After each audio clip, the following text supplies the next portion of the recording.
this conversation here happens in the backdrop of the election, where we have one. It's all vanity. Yeah. Well, I don't know about vanity. Yeah, I don't know about vanity, but what I will share is the person who won is someone that has put his name on a lot of things. That's what I'm saying. Yeah. Yeah. Trump puts his name on a lot of things. He's made a career out of Phails at philosophy.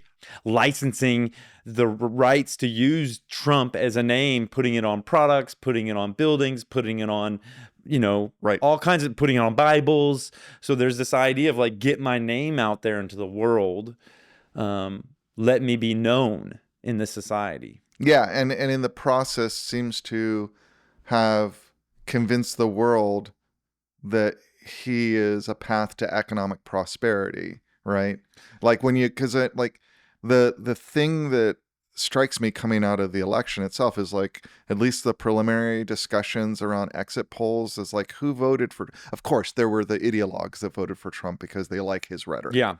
But the vast majority of people who seem to have voted for him kind of just ignored the hateful, rhetoric, and just were in a space of like, inflation's bad and we need a change. Yeah. And you ask them what that change is that they see coming, they're like, I don't know, it just needs to be different. Yeah. Right. And so that economic self-interest or perceived economic self-interest seems to drive it. But I think this is like what really the discussion of Buddhism gets at, right? Perceived economic self-interest is not economic self-interest. Yeah. That's what allows you to get taken advantage of by charlatans, is when it's all about, that's sort of, I can play on that vanity that it's not that you want to actually secure a good life for yourself and the people you love. It's that you want to perceive yourself as the kind of person who will secure the mask, right, or something. Good life for yourself and the people you love, and so you're very easily caught up in the image, right? Let's time box a discussion about the election, right, and the because I think it'll be topical, right, and I think it fits into this, right, in a couple ways that I'll guide us through, and you can guide us through as well. But I want to time box it because I have a feeling that you and I are both anti-Trump, or like we're not pro-Trump. Yeah, I know. And I realize that a majority of America is pro-Trump. Yeah, well, yeah. So I don't want to lose. I don't want to lose the audience. Y'all can still like and watch us if you're pro-Trump. We want this to be a balanced and kind of honest, discussion that's not necessarily bashing anybody, but right. And I think that's not useful, right? I agree. Like, even from the perspective of people who might think that this is potentially a very dangerous space for the next 4 years for our country, right? Continuing to do that through a strategy of bashing, is not useful. I think that's a big problem with what's going on now in the political landscape, is this inability to cross the aisle and have discourse and talk to people and understand. And I think right now, the people that are in my echo chamber, I live in Austin, Texas. Mm-hmm.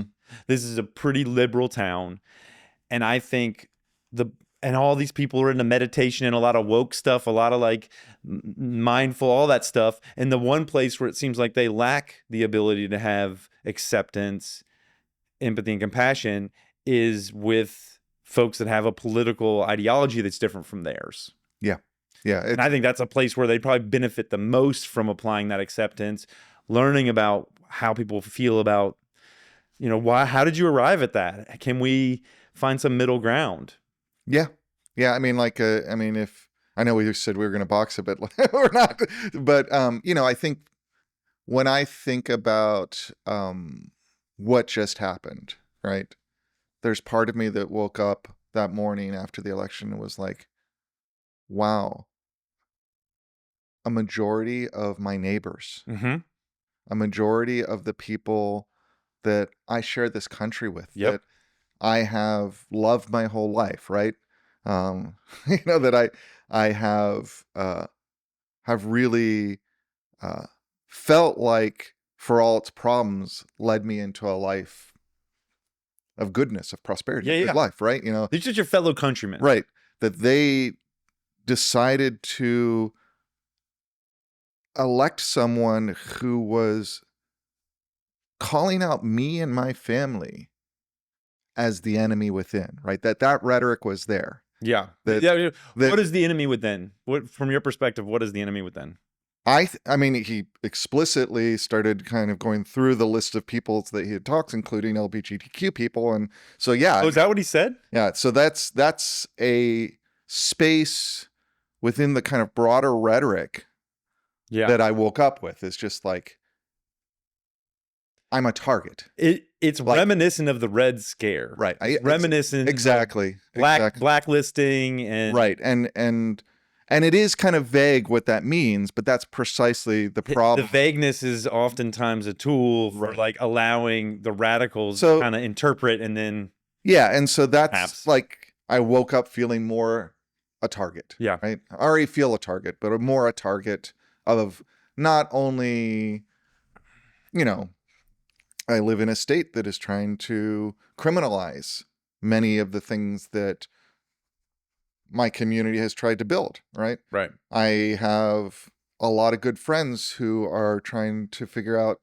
exit strategies from Texas where they've built their lives Hmm. because the repeal of gay marriage is really on the table. Yeah. And if the national repeal of gay marriage happens, you know that the next day Texas is going to annul everybody's marriage, Yeah. right? I just And had that means loss of ability to see your kid in the hospital, yeah. right? So all of that is there. So how did that happen? Like it's just how did my neighbors vote in a way that clearly seems to bring harm to me, right? Yeah.